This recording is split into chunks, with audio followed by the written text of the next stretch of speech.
नमस्कार जोहार। नई दिशाएं में मैं कीर्ति चौहान आपका बहुत बहुत स्वागत करती हूँ। यदि हम चाहते हैं कि हमारा राष्ट्र जो है वो प्रगति के पथ पर आगे बढ़े, तो मुझे लगता है कि उसके लिए सबसे मूल ज़रूरत जो है वो है रोज़गार की। लोगों को अवसर मिलने चाहिए, ना कि फ्रीबीज़ मिलने चाहिए, क्योंकि यदि अगर आप उनको अवसर देंगे तो उनका आत्मसम्मान भी बढ़ेगा और उनकी आर्थिक स्थिति भी ठीक होगी। ये अवसर जो हैं वो शहरों में थोड़े ज़्यादा है और महानगरों में उससे भी ज़्यादा है, पर गाँव में ये जो अवसर है ये बहुत कम हो जाते हैं। गाँव में ज़्यादातर लोगों के आय का स्रोत होता है खेती, और खेती जो है वो कई जगह पर साल भर होती भी नहीं है। ऐसे में लोगों में बेरोज़गारी की वजह से गाँव में आपको पलायन बहुत ज़्यादा देखने के लिए मिलेगा। और बहुत अच्छा लगता है ये देख कर के जब ग्रामीण आपस में ही या तो अपनी संस्कृति के माध्यम से या वहाँ पर ही टूरिज़्म के माध्यम से अवसर ढूंढ लेते हैं रोज़गार के। ऐसा ही कर रहे हैं रोशन कुमार, जो आज हमारे मेहमान हैं। वो अपने गांव में सोहराई कला की ना ही सिर्फ प्रिजर्वेशन का काम कर रहे हैं, बल्कि महिलाओं को और बच्चों को सोहराई कला सिखा रहे हैं, ताकि आगे चल कर के उनका गांव जो है वो एक तरीके से टूरिस्ट अट्रैक्शन भी बन सके। और महिलाओं को उनकी सोच है कि आगे चल कर के इस सोहराई कला के माध्यम से जो कपड़े हैं उनसे उनको आर्थिक तौर पर सबल किया जाए। चलिए मिलते हैं हमारे आज के मेहमान से और समझते हैं उनकी सोहराई कला में दी जा रही इस नई दिशा को। नमस्कार रोशन जी, बहुत बहुत स्वागत है आपका हमारे कार्यक्रम में। नमस्कार मैम, और डीडी न्यूज़ को मेरा जोहार। सबसे पहले तो यही जानना चाहेंगे कि इस काम की जो शुरुआत है वो कब हुई, कैसे हुई? मैम, इससे पहले 2 वर्ष पहले इस काम में मतलब हम लोग भोजपुरी मगई का जो आंदोलन चल रहा था उसमें हम लोगों ने सबसे पहले शुरुआत किया, जिसमें हम लोगों ने मानव श्रृंखला बनाया था। बहुत ही बड़ी तादाद में थी वो भीड़, और उसमें हम लोग अपने भाषा संस्कृति को बचाने के लिए, उस चीज़ को हम लोग आगे बढ़ावा देने के लिए हम लोग सोहराई पेंटिंग का, उसके बाद क्रांतिकारी इन लोगों का जो शहादत हो चुके हैं उन लोगों का पेंटिंग वगैरह बनाकर हम लोग उस श्रृंखला को बढ़ावा दिए हैं। इसके साथ साथ सोहराई पेंटिंग को भी हम लोग इस लेवल तक बढ़ावा दिए हैं। आपके काम करने का प्रोसेस जानना चाहेंगे, क्योंकि जैसा कि मैं कह रही थी कि लोगों का आत्मसम्मान भी बढ़ता है, वो किसी की उदारता पे निर्भर नहीं करते हैं। आप उनको स्किल दे रहे हैं और वो पैसे जो कमाएंगे वो उनके खुद के होंगे। तो आने वाले समय में आपका यही गोल है। तो मैं जानना चाहूँगी कि महिलाओं को आपने प्रेरित कैसे किया, ये काम का पूरा प्रोसेस कैसे होता है? जी मैम, सबसे पहले तो हम जब बच्चे थे तो उस टाइम क्या होता था कि हमारे वहाँ एक शक्ति महतो मेला करके नाम करके एक मेला लगा करता था जी। तो वहाँ पर क्या होता था कि हमारे एक वहीं क्या बहुत बड़े आर्टिस्ट है प्रीतम धनबादी नाम करके। अच्छा। वो पहले वहाँ पेंटिंग वगैरह करते थे। तो उस टाइम हम छोटे थे, तो उस टाइम हम लोग डब्बा, उनका जो पेंट का जो डब्बा होता था वो पकड़ते थे। तो हम लोग को ब्रश छूने तक का इजाज़त नहीं था कि हम लोग ब्रश को छू लें, ठीक है। तो जैसे ब्रश छूते थे तो धीरे से ऐसे करते थे, क्योंकि अचानक कोई ब्रश छूने नहीं ना देगा, या तो ख़राब कर देंगे। हो सकता है उनके अंदर, मेरे अंदर कॉन्फिडेंट उस तरह का नहीं है जी। तो वो उस टाइम हम लोग मतलब बेताब रहते थे ब्रश छूने के लिए। लेकिन आज वही चीज़ क्या है कि हम आज बेफिक्र होकर छोटे बच्चों को, महिलाओं को, सारे लोगों को ब्रश दे देते हैं कि जाइए आप कुछ भी कीजिए लेकिन बनाइए। खाली टाइम जैसे महिलाएं बैठी रहती थी तो उसको फिजूल काम ना करके ये सोहराई पेंटिंग को हम लोग बोले कि इसको बनाओ, इससे कुछ हो सकता है, या तो आर्थिक सुधार हो सकता है, या तो मतलब देखा जाए तो ये एक बढ़िया काम के लिए है। और बच्चों को तो अभी पढ़ाई के साथ साथ ये सब सारी चीज़ करनी चाहिए। जी।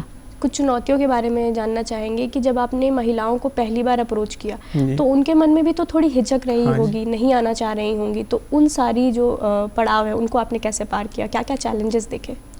जी मैम, ऐसा तो कुछ नहीं है, लेकिन कुछ कुछ हमारे गांव में जो महिला समिति लोग, जो महिला समूह की जो औरत हैं, माँ है, उसके बाद उनके साथ साथ चाची लोग हैं और भी बड़ी मम्मी लोग हैं, वो लोग सारे लोगों को मैंने कहा कि आप लोग इस वर्क को कीजिए।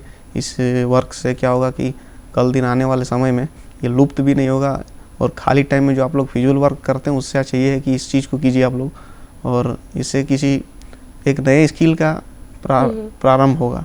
जी। इंस्पिरेशन की बात करना चाहेंगे आपके ऊपर, क्योंकि आपकी ना ही सिर्फ आप पेंटिंग्स बनाते हैं, इसके साथ सोहराई भी कर रहे हैं और उसके अलावा आप जो पत्तों पर आर्ट फॉर्म भी करते हैं। तो मैं जानना चाहूँगी कि आपको इंस्पिरेशन कहाँ से मिली है?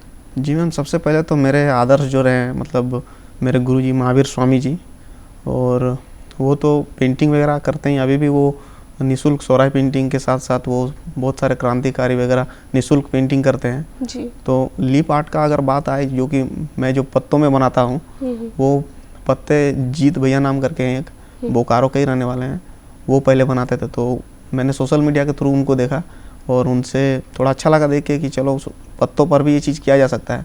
फिर मैंने ट्राई किया, उसके बाद उसको मैंने किया।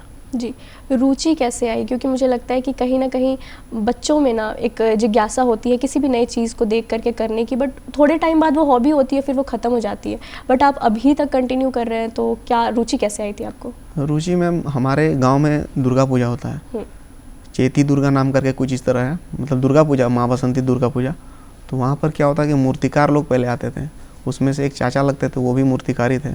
वो फिलहाल अभी इस दुनिया में नहीं है, बट वो जब मूर्ति कला जब करते थे तो उनका हाव भाव इतना अच्छा था कि वो किसी को मतलब इतना बेहतरीन ढंग से सिखाते थे।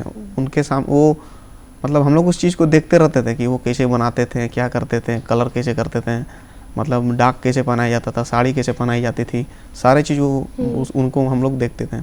इसके साथ साथ जब हम लोग, मैं स्कूल में जब था 1 2 3 4 5 में, उस टाइम दीवारों पे या फिर गमलों पर नई नई आकृतियाँ बनाते थे। वो हमारे रविंदर महतो सर एक थे जी। तो उन्होंने मुझे परखा, उन्होंने मुझे देखा और फिर हम उनके साथ भी काम किए हैं। और स्कूल में बहुत सारे पेंटिंग मैंने, सारथी देवी उच्च विद्यालय हमारे स्कूल का नाम है, वहाँ अभी भी वो पेंटिंग है। हम निकल चुके हैं लेकिन वो पेंटिंग आज भी जीवित है। तो बहुत सारे महापुरुष के पेंटिंग बने हुए हैं जो कि हमने बनाई है और हमारे सर जी बनाए हैं। ये बात आपने बहुत सही की कि क्योंकि ना जब हम दुर्गा पूजा में मूर्तियाँ देखने जाते हैं तो वो बनी हुई मूर्ति भी हम घंटों देख सकते हैं, वो इतनी सुंदर होती हैं और बहुत ही इंट्रीगिंग होता होगा उसको बनने का पूरा प्रोसेस देखना। तो वहाँ से तो इंटरेस्ट बनता ही है। आपसे जानना चाहेंगे कि आपके पूरे काम में कब ऐसा कोई मोमेंट रहा जब आपको लगा कि जो ये काम हो रहा है ना बहुत सही डायरेक्शन में जा रहा है? जी मैम, जब कोई भी काम स्टार्ट करते हैं उससे पहले बहुत सारे ऐसे लोग होते हैं कि उस काम को मतलब कुछ अलग नज़र से देखते हैं, या तो फिजूल के नज़र से देखते हैं या फिर कुछ अदर ही नज़र से देखते होंगे। लेकिन हमारा काम पेंटिंग का है तो बहुत लोगों को समझ में नहीं आता कि आखिर ये कर क्या रहा है। फिर कुछ करने के बाद, कुछ अच्छे बन जाने के बाद बहुत ही अच्छा लगता है। जैसे कि हमारे गांव में बहुत सारे लोगों का क्या कहना है कि हमारा पेंटिंग करो, मतलब हमारा दीवार को ख़राब मत करो। अच्छा, ऐसे होता है कि हमारा वाल पुट्टी का दीवार है, आप ख़राब क्यों कर रहे हैं? गांव में करें तो कोई बात नहीं, गांव में मिट्टी के दीवार होते हैं, मिट्टी के सब कुछ होते हैं, तो उसमें करने पर कोई दिक्कत नहीं, उनको वो सुंदर तरीक़े से बन जाता है वो। लेकिन वही अगर हम पक्के मकान पे करेंगे या फिर किसी के वाल पुट्टी वगैरह में करेंगे, दीवार में, अच्छे दीवारों में, तो वो लोग बोलेंगे कि क्या कर रहे हो, क्या नहीं। फिर हाँ, वही चीज़ हम लोगों ने उन्हें समझाया कि करके देखिए एक बार, अच्छा रहेगा। उसके बाद उस चीज़ को हमने बनाया, दिखाया उन लोगों की, देखिए कितना अच्छा बन सकता है, बनाया भी। उसके बाद जो व्यक्ति मना कर रहे थे कि हमारे दीवार पे मत बनाओ, वो आज हमें बोल रहे हैं कि हमारे दीवार पे कब बनाओगे। जी। सोहराई के ऊपर हमारी इतनी चर्चा हो रही है तो बहुत सारे लोग होंगे जिनके लिए शायद सोहराई शब्द थोड़ा नया हो, उनको नहीं पता है कि ये पेंटिंग कैसे होती है। तो सोहराई का जो महत्व है उसके बारे में कुछ बताइए।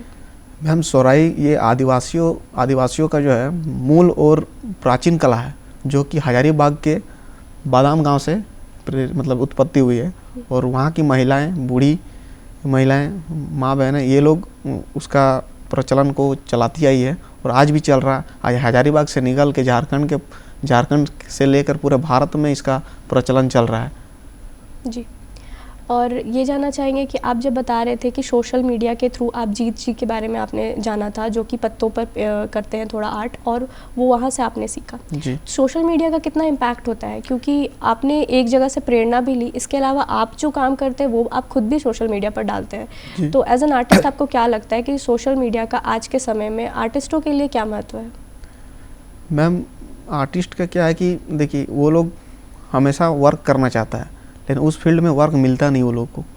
तो जैसे कि हम उनसे इंस्पायर हुए हैं, तो आज हो सकता है कि हमसे भी कोई इंस्पायर हो चुका है। जी। हमसे भी कुछ सीखने चाहते हैं लोग, लेकिन वो किसी कारण बस सीख नहीं पाते हैं। या तो फाइनेंस प्रॉब्लम होगा, या तो उसके घर में इजाज़त नहीं है, या फिर बहुत सारे ऐसे कठिनाई आती हैं उनके बीच में। जी। तो वहाँ पर सोशल मीडिया बहुत हेल्प करता है, क्योंकि एक तो आपको काम भी सोशल मीडिया के थ्रू बहुत इजीली मिलता है आर्टिस्ट को। यदि किसी को पसंद आया तो वहाँ से आप डायरेक्टली आपको डीएम कर सकते हैं, वहाँ पे आपसे मैसेज कर सकते हैं। मिले भी हैं ऐसे, मुझे जितने भी वर्क मिलते हैं, काम मिलते हैं, सारे सोशल मीडिया के थ्रू मिलते हैं। क्योंकि घर घर जाकर बताना तो पॉसिबल नहीं होगा कि मैं एक आर्टिस्ट हूँ, ये काम दो। इससे अच्छा है कि सोशल मीडिया पे आप वीडियो डालो, अब जो कुछ भी डालो वो लोग देखेंगे। लोग सोशल मीडिया के थ्रू मुझे जानते हैं, पहचानते हैं, आज जो कुछ भी है सोशल मीडिया के थ्रू है। जी, आप जो काम कर रहे हैं ना वो कई जगहों पर एक स्तर पर हो भी चुका है। वहाँ पर महिलाओं को सोहराई की वजह से एक पहचान भी मिली है, जो कि इंटरनेशनल पहचान भी हम कह सकते हैं। सोहराई को भी जीआई टैग मिला है, तो ग्रामीणों को ही मदद से ही मिला है। तो मैं जानना चाहूँगी कि आपको क्या कोई किसी तरीके का ग्रांट या सरकार की तरफ से कोई मदद मिला है? क्योंकि कई जगहों पर ऐसा हुआ है जहाँ पर एनजीओज भी आए हैं और महिलाओं के साथ मिलकर के काम किया है सोहराई के संरक्षण के लिए। तो क्या आपके गाँव में ऐसा कुछ हो रहा है? जी नहीं मैम, अभी तक तो ऐसा कुछ भी नहीं है। हम तो अभी कार्यरत है, अभी हम इस पर काम कर रहे हैं। अभी क्या होता है कि हम इस काम के साथ साथ नेम प्लेट, नंबर प्लेट वगैरह, राइटिंग वगैरह भी करते हैं, वॉल पेंटिंग वगैरह, कमीशन वर्क भी करना पड़ता है। क्योंकि कमीशन वर्क अगर हम नहीं करेंगे तो फिर हम उस निःशुल्क पेंटिंग के लिए पेंट वगैरह कहाँ से लेंगे? उसको लाने के लिए क्या करना पड़ता है कि हमको पार्ट टाइम जॉब भी करना पड़ता है, इधर उधर से कहीं से अरेंजमेंट किया जाता है। उस चीज़ को क्या करते हैं कि अगर 100 रुपया हम अगर कमाएंगे तो उसमें से 70 रुपया अपने घर में देंगे और 30 रुपया जो उसको हम निःशुल्क सोहराई पेंटिंग में लगाते हैं। जी, किस तरीके का काम होता है? क्योंकि मतलब आप टाइम दोनों जगह पे मैनेज करना पड़ता है, तो टाइम मैनेजमेंट कैसे होता है? टाइम मैनेजमेंट मैम एक तरह से देखा जाए तो एक कलाकार जो होता है उसका माइंड पर डिपेंड करता है, क्योंकि वो हमेशा बंधा हुआ नहीं रहना चाहता है। उसका मन जब करेगा तब वो काम करेगा, मन नहीं करेगा नहीं करेगा। क्योंकि उसका मन सही रहेगा तब वो एक नई आकृति को उत्पन्न मतलब उसको जन्म दे पाएगा। क्योंकि कला ऐसे नहीं बनता, कुछ भी बनाए आप, उसके लिए आपको फ्रेश माइंड होना बहुत ज़रूरी है। क्योंकि वो पेंटिंग नहीं बना, वो कुछ जन्म लेना चाहता है, कुछ ना कुछ तो जन्म लेगा ही वो। तो इसी के माध्यम से मतलब कि वो हम कह सकते हैं कि इस फील्ड में हम सोहराई जो है बहुत अभी उतना फेमस नहीं है, बट बहुत सारे ट्रेडिशनल वर्क्स हैं अलग अलग राज्यों के जो कि एक तरीके से बहुत ज़्यादा पॉपुलर है। जैसे कि आप चिकनकारी ले लीजिए या फिर बहुत तरीके की मिथिला पेंटिंग्स होती हैं, वो बहुत ज़्यादा कमर्शलाइज्ड हैं। जैसे कि आप देखेंगे बेडशीट्स होते हैं, उनमें पेंटिंग्स रहती हैं जो कि बिहार की पेंटिंग्स होती हैं। या फिर जो चिकनकारी काम है वो कुर्तियों में, या फिर अभी बहुत सारे जो डिज़ाइनर्स हैं वो भी उसका इस्तेमाल करते हैं बहुत बड़े पैमाने पर। तो सोहराई को भी आप आने वाले समय में ऐसा होता हुआ देखते हैं क्या? जी मैम, सोहराई को अगर देखा जाए तो हम इसको बहुत बड़े लेवल तक ले जा सकते हैं। जी, जैसे कि हमारे बाज़ार वगैरह में बड़े बड़े कंपनियों में थैले आते हैं, थैले में बड़े बड़े प्रचार लिखे हुए आते हैं, उस जगह पे हम उसका उपयोग कर सकते हैं सोहराई का। बेडशीट वगैरह में, उसके बाद जो ड्रेस वगैरह होता है उसमें भी हम कर सकते हैं।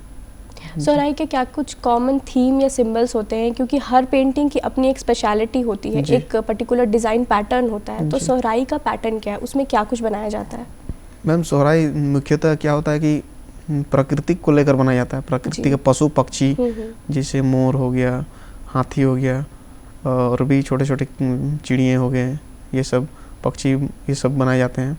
और सबके पीछे एक नया नया कुछ ना कुछ छुपा होता है कि उसके पीछे हर एक सोहराई पेंटिंग के पीछे कुछ गाने भी जुड़े होते हैं।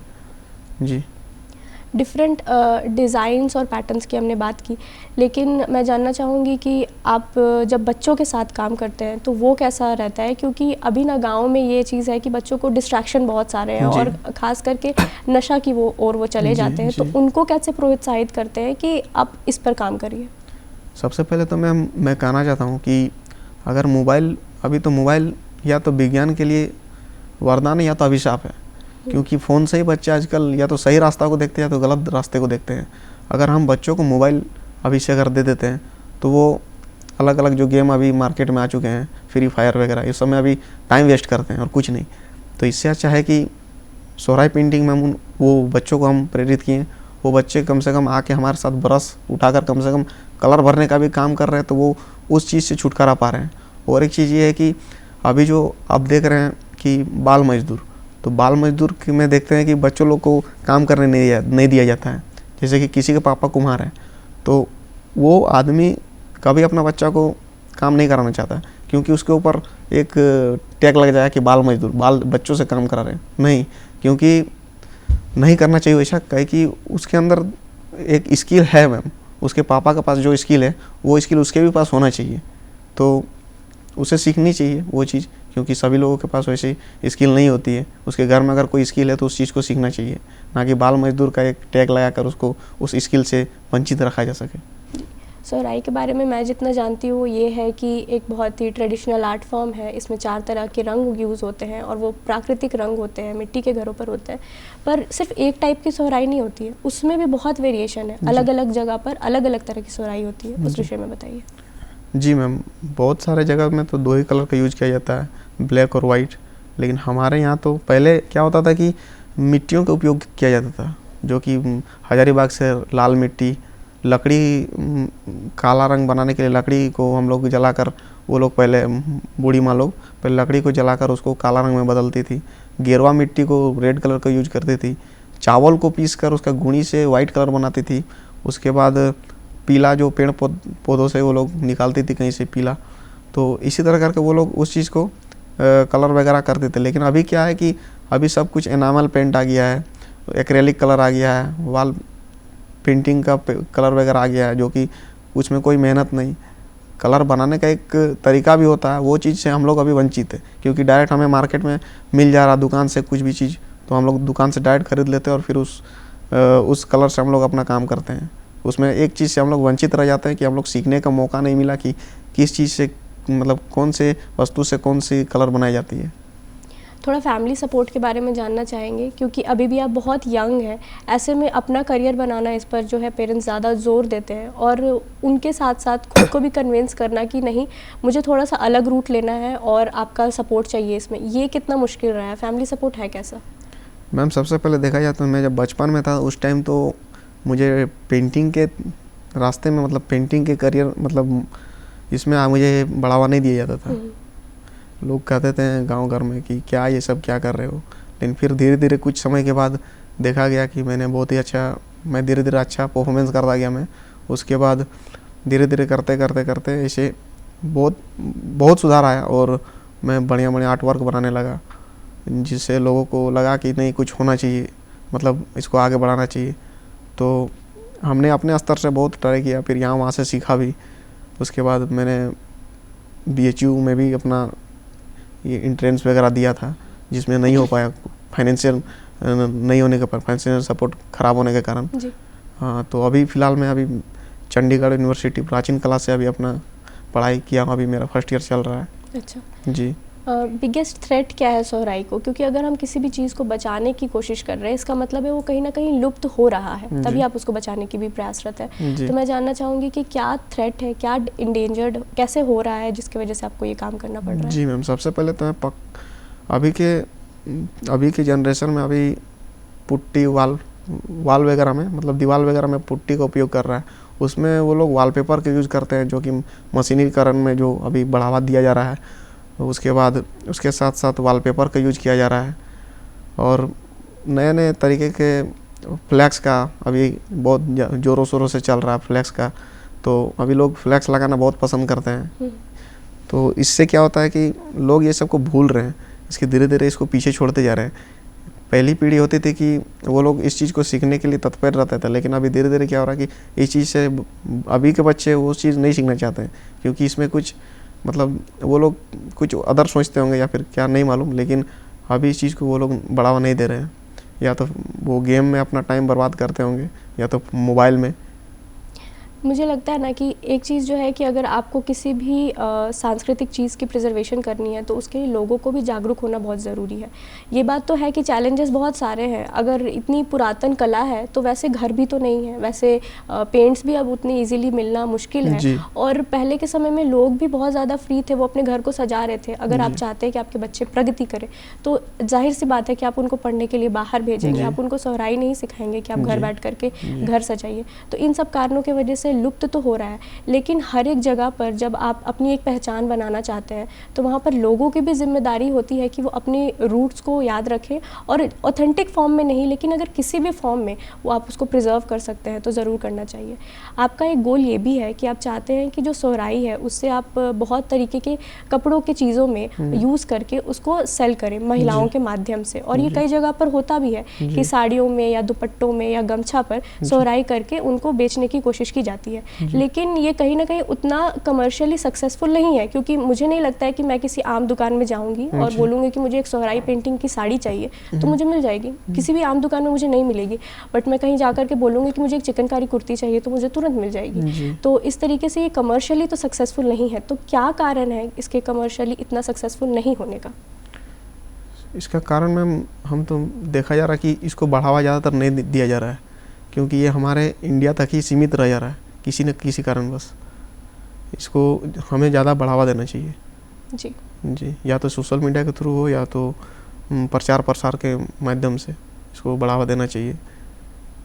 तो यदि अगर आपको लगता है कि इसको बढ़ावा देने के लिए किसी की मदद चाहिए, तो वो क्या कुछ ऐसी मदद होगी जो आप चाहते हैं, चाहे वो रिसोर्सेज के फॉर्म में हो या फिर आप गवर्नमेंट से कोई हेल्प चाहते हैं, तो वो क्या कुछ हेल्प है? जी मैम, जैसे कि आज के डेट में क्या है कि बहुत सारे कलाकार ऐसे भूखे मर रहे हैं।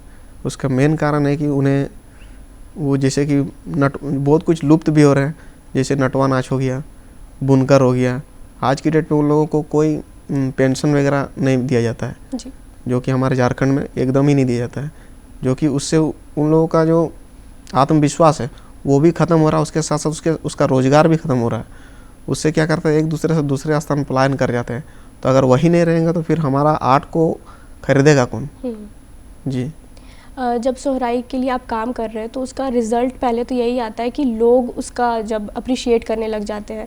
तो पहली बार शायद किसी पेपर में आया हो या पहली बार किसी ने आपकी तारीफ़ की हो इस काम को लेकर के, वो एक्सपीरियंस कैसा था? मैम, इससे पहले मैंने सबसे पहला मेरा जो पेपर आउट हुआ था वो सैंड आर्ट में, मैं सैंड आर्ट भी करता हूँ, तो सैंड आर्ट में मैंने जब बनाई थी तब उस टाइम मेरा पहला हुआ था, लगभग 2019 या 20 में होगा उस टाइम पहला। तो उस टाइम हमारे घर के सारे गांव के बहुत सारे लोग, आसपास पड़ोस के जितने हैं समाज, हमारे समाज में सारे बहुत सारे लोग हमें आश्वासन दिए, सराहना दिए और कहा भी कि इस तरह काम करते रहो।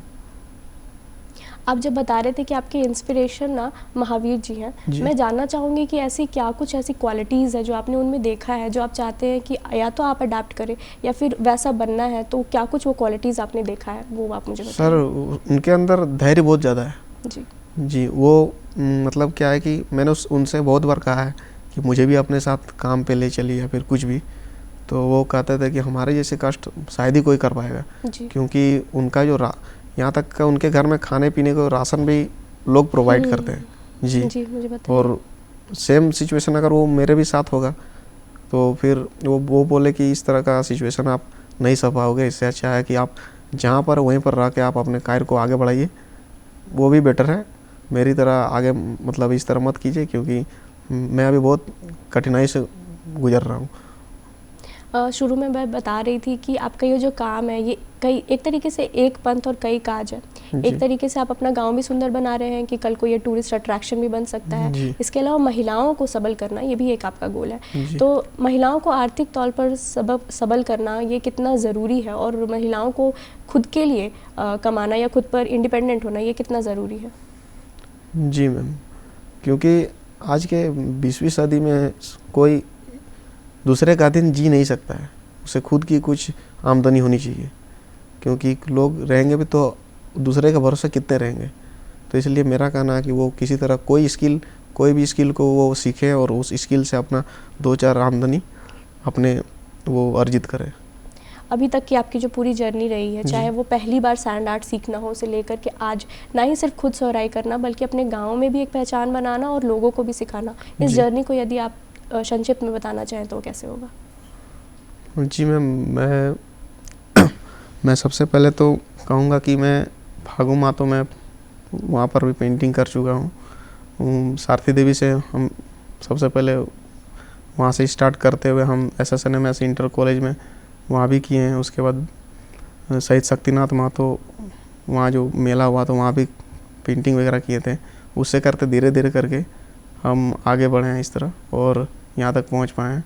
सोहराई पेंटिंग हम लोग के आसपास में वैसे कोई जगह में लोग नहीं करना चाहते हैं। इसको थोड़ा अलग रूप से देख रहे थे लोग, इसको थोड़ा कुछ जातिवाद करके कुछ इस तरह लोग कहते हैं कि ये थोड़ा वैसा है ऐसा है। तो हाँ, हमने कहा कि ये तो हमारा ये मूल और ये चित्रकार है, यहाँ का चित्रकार है, इसको हम लोग लुप्त होने से बचा सकते हैं।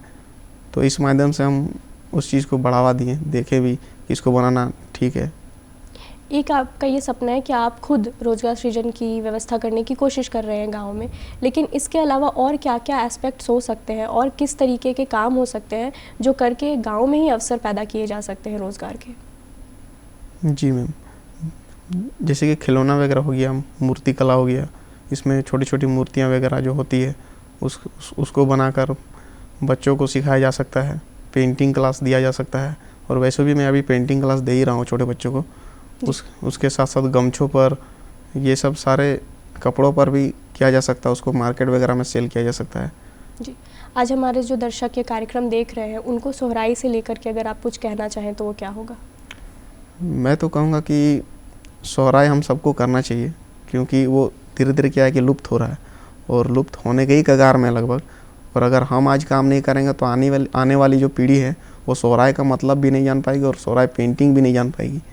तो मैं उनसे कहना चाहता हूँ कि वो लोग भी इस चीज़ को थोड़ा बढ़ावा ना दे पाए, लेकिन हमारा सपोर्ट ज़रूर करे। जी मैम।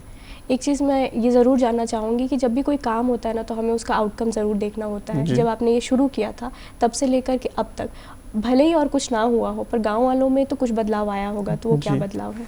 जी मैम, गांव, सबसे पहला तो गांव इतना सुंदर और सुसज्जित हो गया है कि आप एक बार घुसेंगे तो निकलने का मन नहीं करेगा। और इससे बाहर के कोई भी अगर आते हैं तो सबसे पहले पूछते हैं कि ये गांव में टेंडर पास हुआ है क्या कोई? अच्छा। तो जी, तो फिर लोग बताते हैं कि नहीं, ये निःशुल्क सोहराई पेंटिंग है। फिर हमारा नाम लेते हैं, रोशन कुमार वो करा रहे हैं, खुद के ये से खुद से करवा रहे हैं वो। उसके बाद वो बोलते बहुत ही अच्छा है, सराहना देते हैं। जी, बहुत बहुत शुक्रिया रोशन जी हमारे साथ जुड़ने के लिए और इतनी सारी जानकारी साझा करने के लिए अपने काम से लेकर के।